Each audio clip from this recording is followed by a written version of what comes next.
观光局长潘恒旭为行销出招，还说邀邓紫棋费用太高破局，事后反被经纪公司说根本没收到邀请，剧作家简丽颖也打脸讽刺，说潘局长是北艺大戏剧系肄业，真的很会演。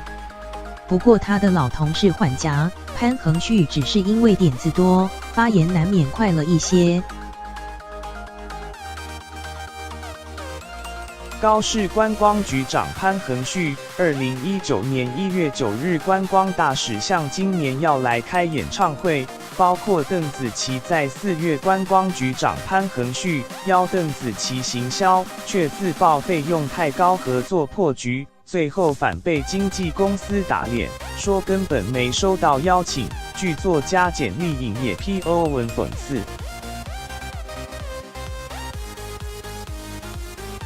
同是北艺大校友转发新闻连结，写说究竟还可以荒谬到什么地步，并讽刺潘局长是北艺大戏剧系肄业，真的很会演。过去潘恒旭多次夸下海口，邀请明星代言却出包，像是小 S 林志玲、珍珍都曾传出是代言人，最后都说没收到邀请。不过认识他多年的朋友忍不住帮忙缓颊。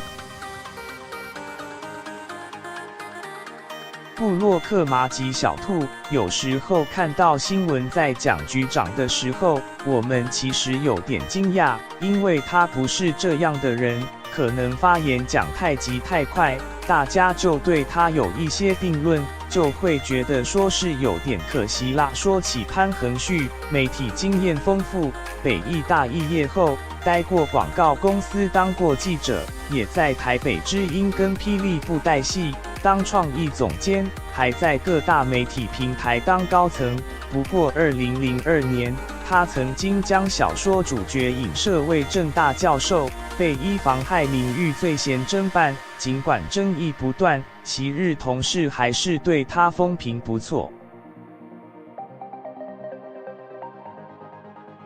部落客麻吉小兔，他其实是一个脾气非常好，而且很提携后辈和朋友的人。他可能本来不是政务官出身，所以他对很多事情他会比较没有所谓的包袱，或者有形象压力，一定要很小心翼翼的去做很多事情。